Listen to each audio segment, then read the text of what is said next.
kau besok mau nikah, kok pergi perang kau?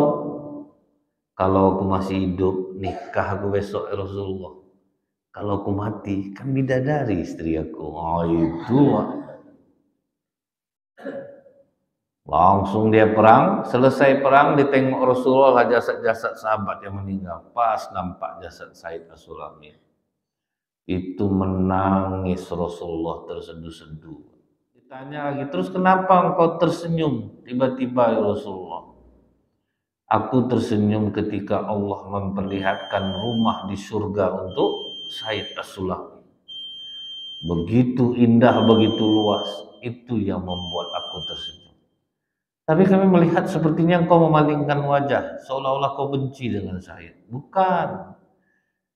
Ruh Said itu berebut bidadari dari surga ingin mengambil ruhnya. Saking mereka berebutnya, tersingkaplah betis-betis mereka. Itu yang membuat aku memalingkan wajah.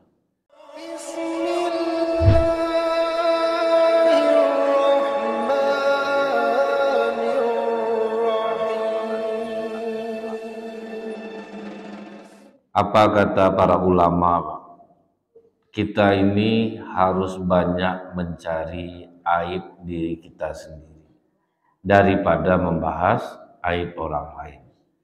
Tapi untuk bisa kita mengetahui aib kita itu, Bu, yang pertama kata ulama kita harus memiliki teman yang soleh. Karena kalau teman yang soleh ini dia tidak betul aja semua kelakuan kita, Pak. Kalau salah diingatkannya. Kalau kawan yang tidak soleh itu kita memburukkan orang, dia ikut pula, Bu. Kita memusuhi orang, dia ikut juga, Pak. Dialah yang lebih semangat daripada kita lagi. Jadi kalau kita punya teman yang soleh, dia tahu mana sifat buruk kita ditinggalkan. Kalau ini baik, dilanjutkan. Itu yang baru kawan yang soleh. Itu baru bisa kita memperbaiki diri kita. Karena dia tahu buruk kita. Kadang kita ini, Bu, tidak pernah tahu buruk kita karena kita tidak pernah nanya ke orang. Tidak pernah mau nanya ke anak-anak, tidak pernah mau nanya ke pasangan. Padahal mungkin kalau ditanya menurut papa apa sifat mama nih yang buruk, mungkin banyak sebetulnya, Bu. Cuman dia mau ngomong takut lah, Pak, kan. Gitu juga sebaliknya, banyak laki-laki ini dia tidak mau dia, Bu, disebutkan kekurangan dia, ngamuk dia. Nah, itu dia yang membuat orang susah berubah ini. Padahal akhlak yang buruk sama dengan makanan, Bu. Dia kalau makanan bisa membuat badan gemuk, kalau misalnya akhlak ini dia bisa juga dari buruk dia bisa berubah menjadi baik. Kalau kita mempunyai kawan yang soleh, yang mau menyalahkan kita ketika kita berbuat salah. Yang membuat lontong orang tidak laku itu Bu. Dia bertanya ke kawan yang tidak soleh. Lontongnya sepi, setelah itu dikasih ke kawannya karena segan bilang, oh enak. Kalau kawan yang soleh kan, ini terlalu banyak garamnya nih, tidak mau orang nanti. Habis orang makan lontong kau naik tensi orang nanti. Jadi bisa berubah dia, Pak.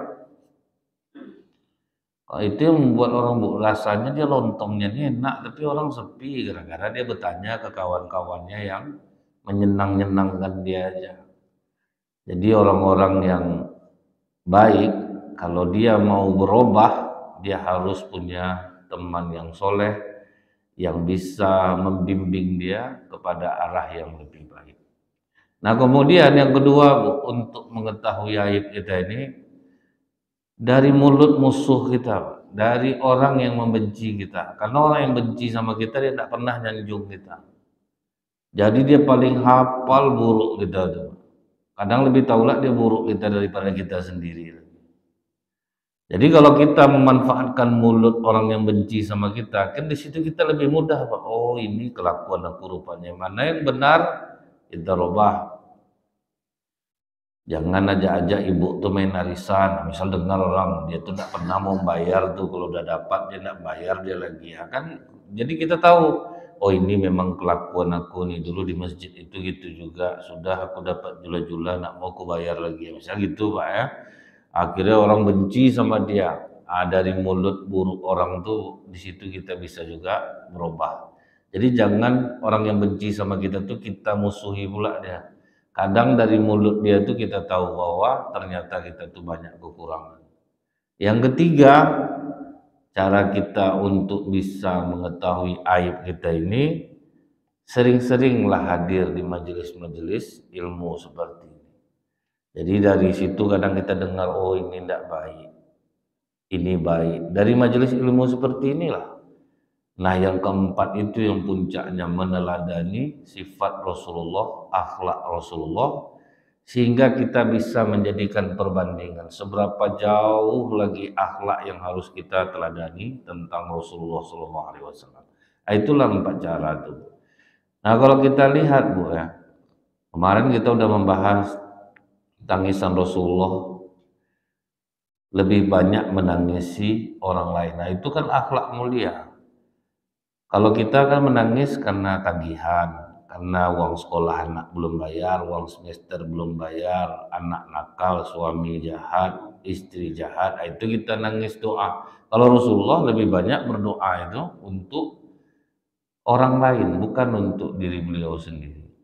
Dan kadang dari tangisan beliau ini bisa kita mempelajari tentang bagaimana Rasulullah menanamkan akhlak yang kuat kepada para sahabat. Ada sahabat Rasulullah itu namanya Abu Dujana.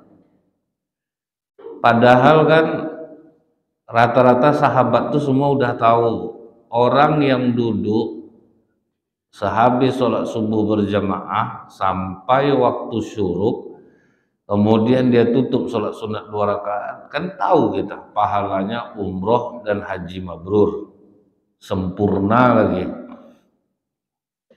Jadi setiap kali Rasulullah habis sholat subuh, pas dia zikir menghadap ke jamaah, nampak dia Abu Dujana nih buru-buru keluar dari masjid, macam berlari dia keluar dari masjid. Sekali, 2 kali diperhatikan oleh Rasulullah. Setelah itu bertanya oleh Rasulullah sama dia, Abu Dujana, ya Rasulullah, kau udah tidak butuh ke Allah lagi. Nah, sampai gitu pertanyaan Rasulullah, Pak. Jadi Rasulullah itu Bu, kalau ada yang menjanggal rasanya, Rasulullah langsung panggil.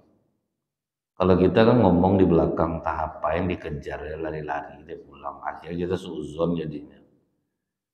Nah, kalau Rasulullah sifatnya ditanya dulu, akan ini akhlak yang baik, bukan diceritakan di belakang.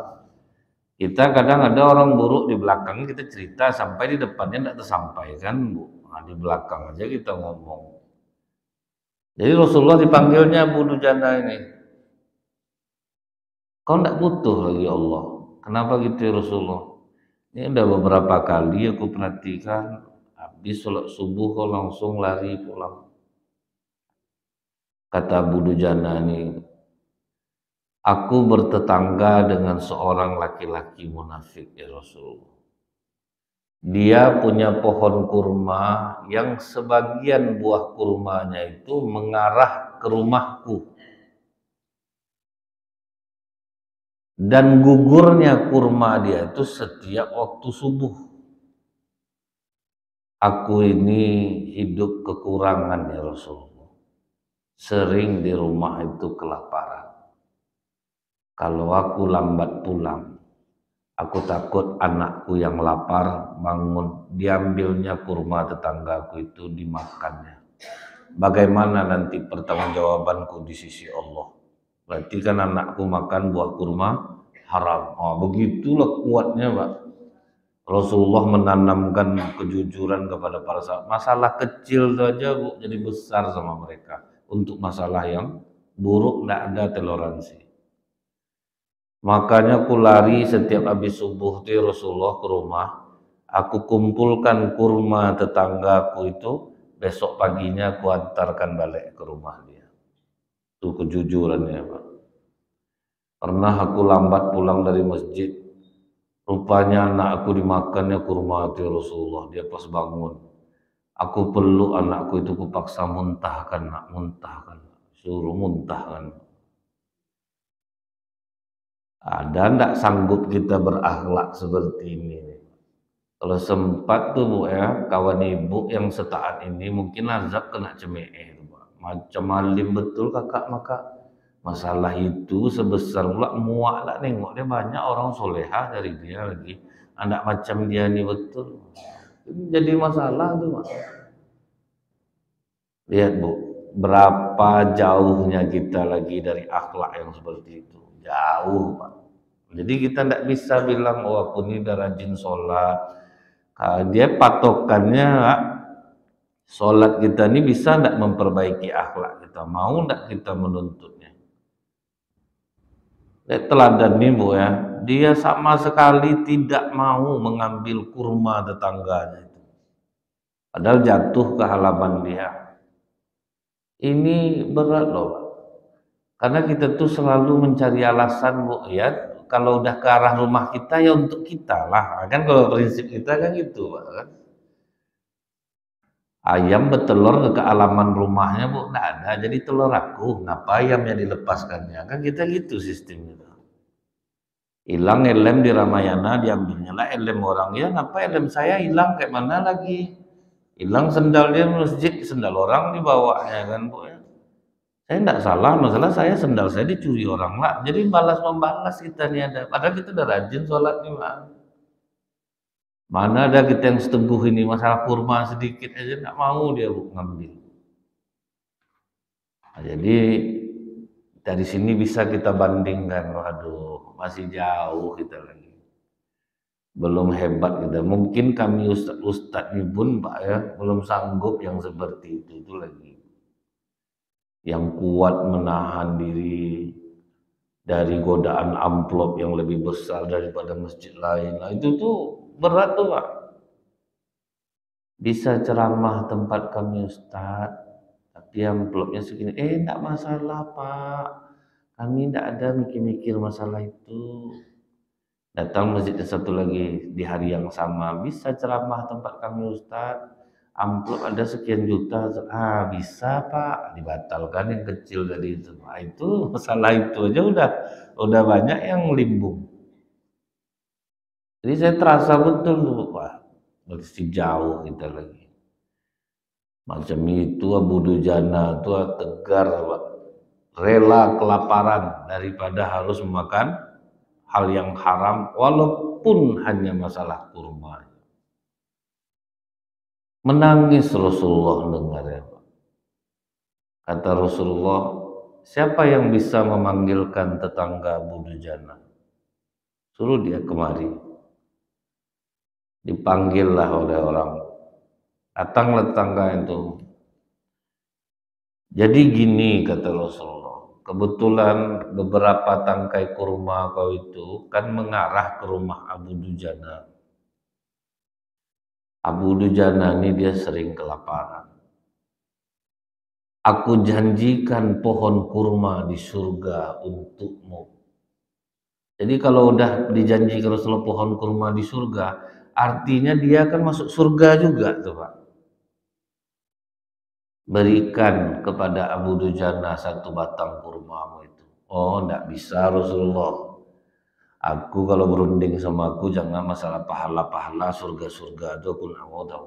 Jadi bukan enggak ada di zaman Rasulullah orang macam sekarang. Kita ceritakan misal pahala kita macam dah pernah lah ke surga, muak lah aku nengok ustaz nih.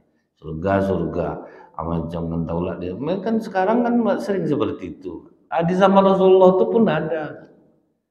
Ditawari Rasulullah pohon kurma di surga, berjelas-jelas sama aku nih Rasulullah.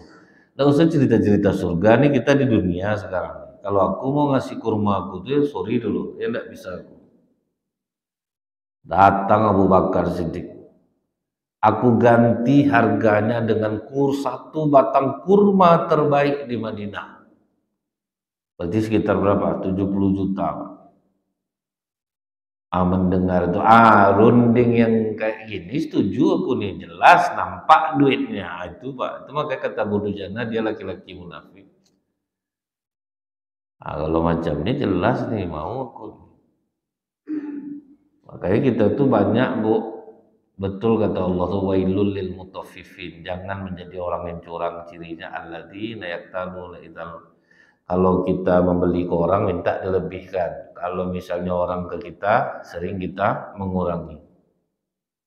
Alladzina idza qalu 'alan nasi yastawfun. Jadi kita itu udah Islam, udah rajin sholat, tapi kalau kita yang rugi nak mau, tapi kalau orang rugi kita mau. Itu kan masih banyak di diri kita sifat seperti itu. Giliran dia tidak berbuat baik ke orang, nah dia tidak masalah. Kalau giliran orang tidak berbuat baik sama dia, dia ribut.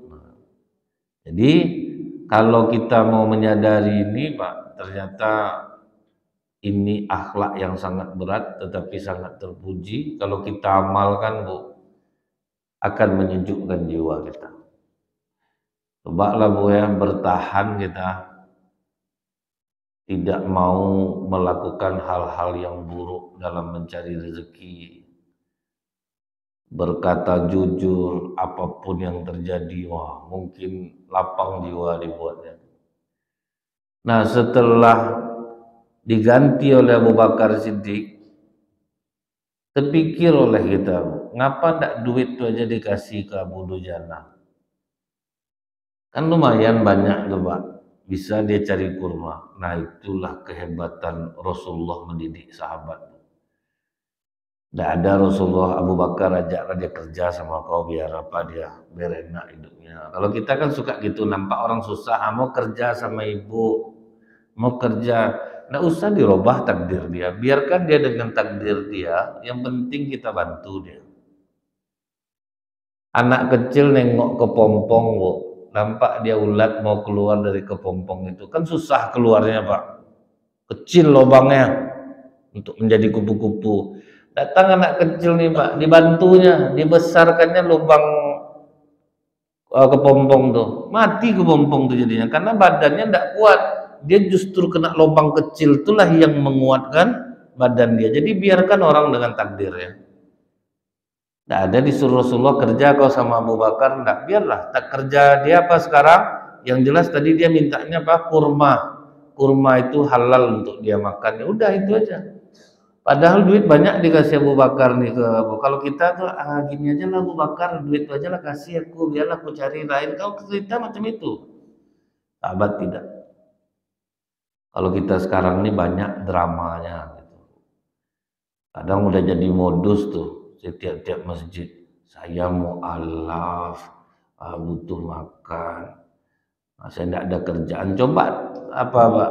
Disuruh kerja dia kalau mau.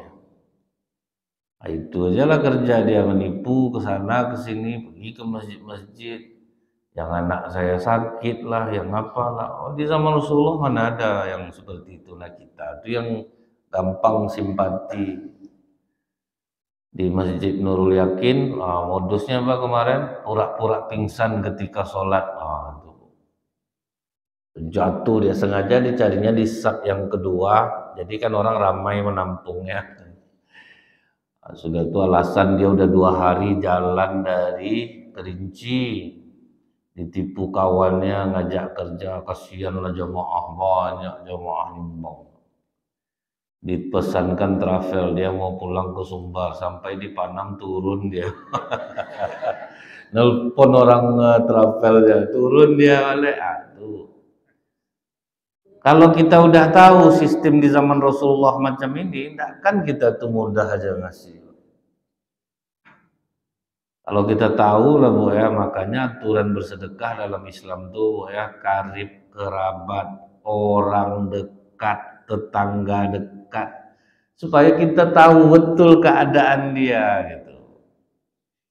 Ya, kalaupun ada orang misalnya dia minta sumbangan untuk pondok pesantren, pondok tahfiz, yang penting nampak yang dibuatnya itu ada enggak.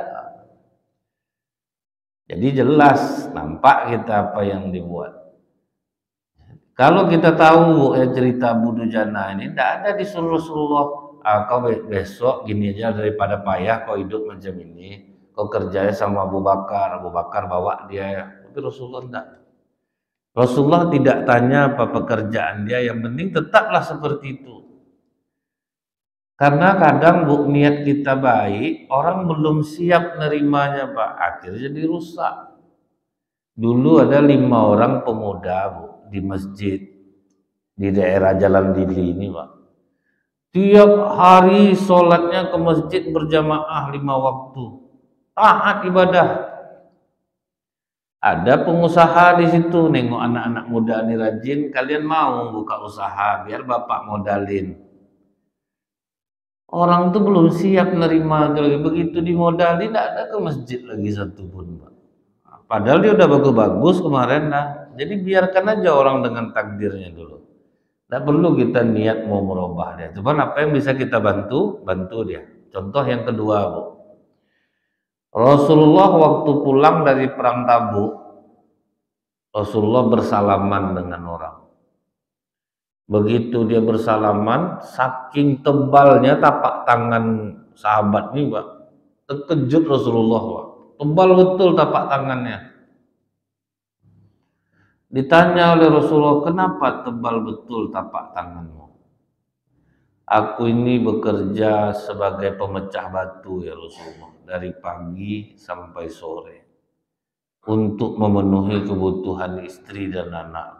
Oh, langsung dicium oleh Rasulullah tangan. Rasulullah yang mencium nih Pak. Dicium Rasulullah, diangkat Rasulullah tangannya. Lihadhihi yadun latamassaha narun abada. Tangan yang seperti ini tidak akan disentuh oleh api neraka selama-lamanya.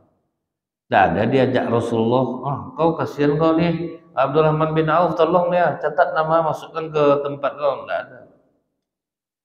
Rasulullah itu mendidik, biarkan orang dengan takdir dia, biarkan orang dengan jalan dia. Nah, kita ini yang sekarang yang suka macam itu, nampak orang mendorong-dorong mendak, langsung apa? Ini minyak saya habis, tiap hari rupanya dia dorong mendak, itu kerjaannya rupanya. Kita gampang simpati Bu. Dan di situ pula saya salut nengok orang Indonesia ini, karena orang Indonesia ini negara terdermawan nomor 1 di dunia. Makanya kita gampang simpati. Yang sering kena copet di Masjidil Haram orang Indonesia, karena dia suka ngasih orang. Dia suka pemberi orang Indonesia nih. Cuman itulah, jangan rubah takdir orang. Biarkan dia dengan takdir dia, jangan kita coba menawar-nawarkan. Nanti kita menawar-nawarkan, rupanya tidak itu bidang dia. Menyesal jadinya, hilang keikhlasan jadi. Nah kemudian Bu,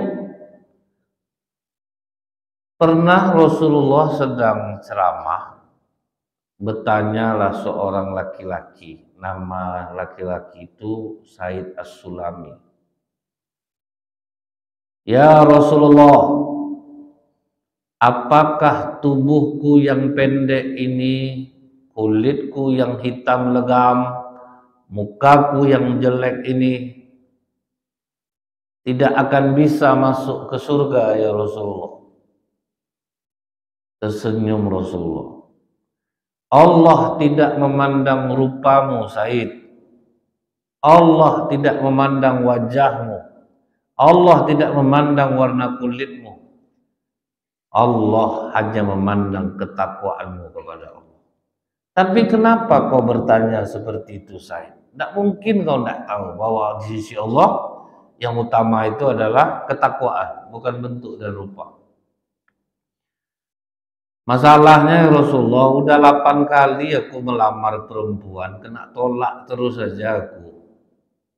Aku takut perempuan di dunia aja nolak aku, apalagi bidadari surga.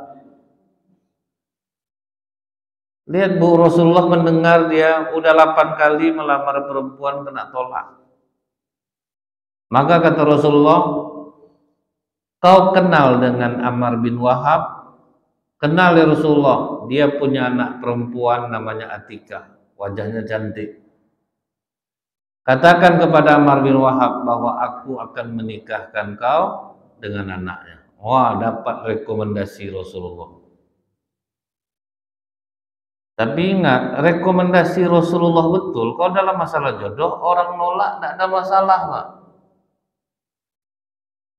Datanglah, semangatlah kawan nih Bu. Pergilah dia ke rumah Amr bin Wahab. Assalamualaikum. Waalaikumsalam, siapa?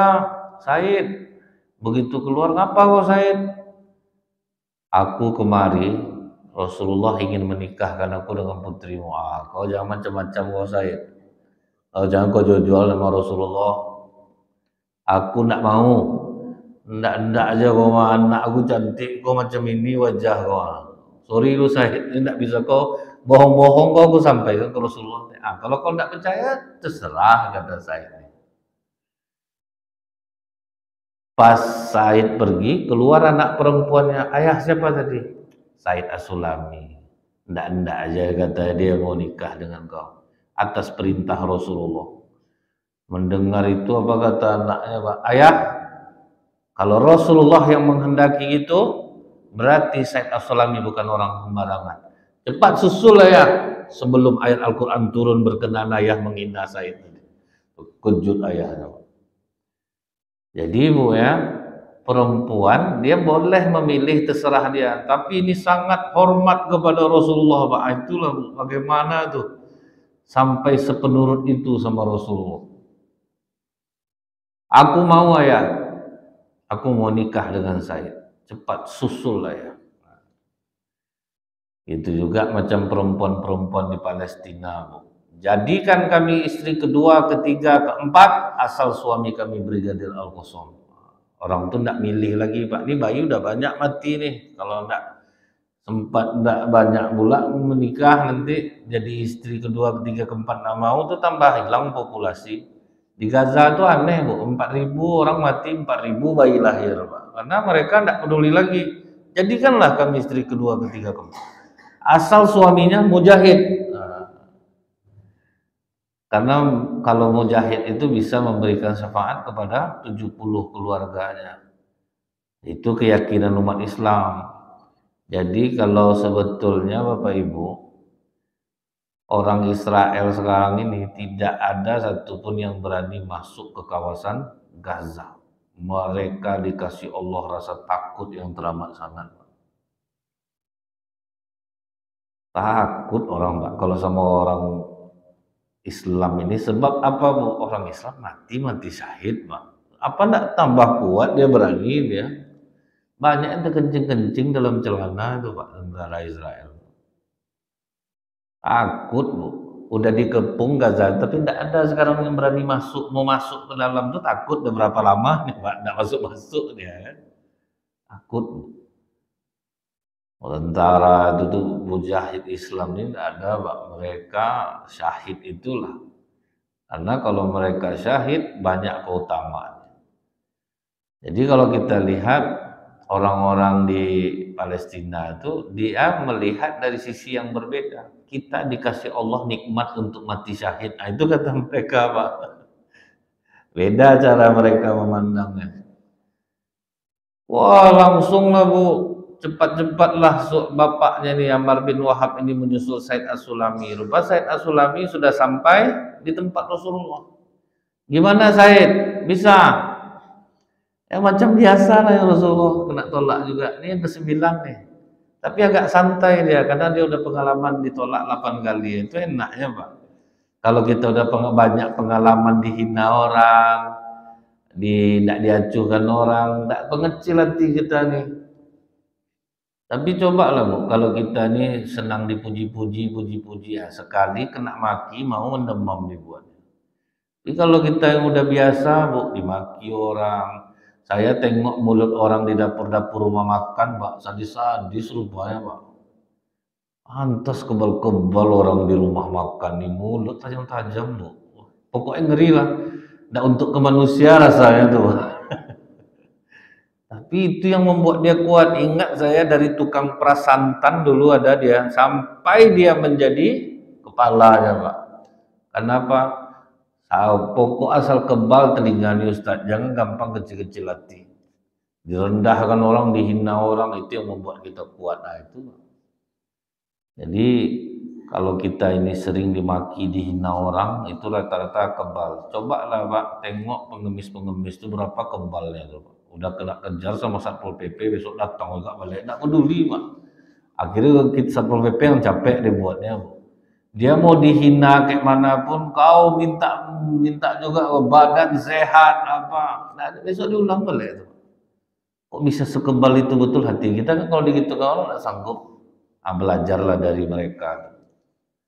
Kena hina, kena apa, ada acuh dia Pak, tetap besok buat balik situ. Nah ini pengalaman Said As-Sulami ini, Bu. Tidak lama sudah tuh datang Ammar bin Wahab, terengah-engah, ya Rasulullah maafkan aku. Aku kira tadi Said dia bohong, mengatakan kau mau menikahkan putriku dengannya. Tapi aku sekarang yakin, dan anakku mau menerimanya ya Rasulullah. Bayangkan Bu, anaknya mau. Langsung bertakbir sahabat semuanya. Allahu Akbar. Datang Abu Bakar, "Nih uang untuk kau, Said." Banyak lah yang nyumbang, Pak. Langsung nyumbang di tempat. Kalau kita kan, kawan lah udah lama nggak nikah lah kau isi kamar kau, aku nanggung. Pas kawan mau nikah, hilang semua. Kalau awalnya bukan main lagi, nanti aku ngasih ini. Kalau sahabat enggak, begitu itu terjadi, ini duit. Dibawanya lah uang itu besoknya ke pasar. Mau beli, hantaran, belanja, macam-macam lah persiapan pernikahan. Terdengar dia pengumuman, pasukan muslim berkumpul. Kita akan berjihad fisabilillah. Besok mau nikah. Ini perang, Pak. Tak jadi dia, Bu. Dibelinya kuda perang, baju besi, pedang. Tak jadi dia untuk nikah, Pak. Didahulukannya perang di jalan Allah. Pas perang itu heran Rasulullah itu baju besi baru nampak, yang selebihnya udah second bentuknya Pak, kan udah lama-lama. Didekati Rasulullah nampak kulit hitamnya itu Bu. Kau Said. Iya Rasulullah, dibuka topeng besinya. Kau besok mau nikah. Kok pergi perang kau? Kalau aku masih hidup, nikah aku besok ya Rasulullah. Kalau aku mati, kan bidadari istri aku. Oh itu. Langsung dia perang, selesai perang ditengok Rasulullah jasad-jasad sahabat yang meninggal. Pas nampak jasad Said As-Sulami. Itu menangis Rasulullah terseduh-seduh. Setelah Rasulullah lama menangis, tiba-tiba dilihat oleh sahabat Rasulullah tersenyum selebar-lebarnya. Setelah melihat Rasulullah tersenyum selebar-lebarnya, tiba-tiba Rasulullah berpaling seolah-olah membenci Said As-Sulami. Disitulah sahabat bertanya, itu guna ya Bu ya. Kalau kita nampak yang aneh-aneh itu jangan buat asumsi sendiri Pak. Ada ibu nih biasanya dia ramah, pagi itu dia ditegur gini aja dia. Itu langsung cerita, lain lah sombongnya. Baru beli kursi sofa itu bukanlah mahal baru, padahal tidak ada ke situ begini. Pas ditanya ke ibu tuh oleh orang, kenapa Bu kok agak kaku ibu pagi itulah salah tidur semalam mau sakit leher kanannya, rupa salah tidur Pak, bukan sombong. Nah, ini pelajaran berharga nih Pak. Kalau ada rasa-rasanya yang tidak mengenakkan jiwa, tanya aja langsung supaya kita tidak buruk sangka. Ini kadang-kadang buruk sangka, kita bertambah berdosa kita jadinya. Nah setelah itu ditanya oleh sahabat, kenapa kau pertama menangis ya Rasulullah? Kemudian kami melihat engkau tersenyum. Kemudian engkau seperti membenci jasad saya. Aku menangis karena orang seperti Said ini langka. Coba kalian bayangkan. 8 kali dia melamar orang, ditolak semuanya. Kemudian yang ke-9 akhirnya mau menikah, kan udah ingin nikah dia itu. Besok mau nikah dia dahulukan jihad fisabilillah. Itu yang membuat aku menangis. Karena orang seperti ini langka. Sempat anak ibu nih Bu ngamuk-ngamuk, ibu tuh kok berpikir otak kau tuh sikit, kok besok mau nikah, mungkin gitu tuh. Habis kena amuk tuh Pak sehari sebelum itu. Enggak, aku mau pergi perang, jangan kau panggil aku mamak kau ya, tengoklah kau, mungkin gitu. Akhirnya Bu ditanya lagi, terus kenapa engkau tersenyum tiba-tiba ya Rasulullah? Aku tersenyum ketika Allah memperlihatkan rumah di surga untuk Said As-Sulami. Begitu indah, begitu luas, itu yang membuat aku tersenyum. Tapi kami melihat sepertinya engkau memalingkan wajah, seolah-olah kau benci dengan Said. Bukan. Ruh Said itu berebut bidadari dari surga ingin mengambil ruhnya. Saking mereka berebutnya, tersingkaplah betis-betis mereka. Itu yang membuat aku memalingkan wajah. Sedangkan betis perempuan biasa aja udah tidak tidur, laki-laki dibuatnya. Ini betis bidadari. Jadi inilah perbandingkanlah akhlak kita. Kenapa kita selama ini susah untuk berubah? Paling tidak Pak, keteguhan hati kita ini untuk mengatakan kebenaran itu masih jauh. Kalau sempat kita udah bisa jadi orang jujur nih, mudah bagi kita untuk mengamalkan hal-hal seperti ini. Subhanakallahumma bihamdika asyhadu an la ilaha illa anta astaghfiruka wa atubu ilaik. Assalamualaikum warahmatullahi wabarakatuh.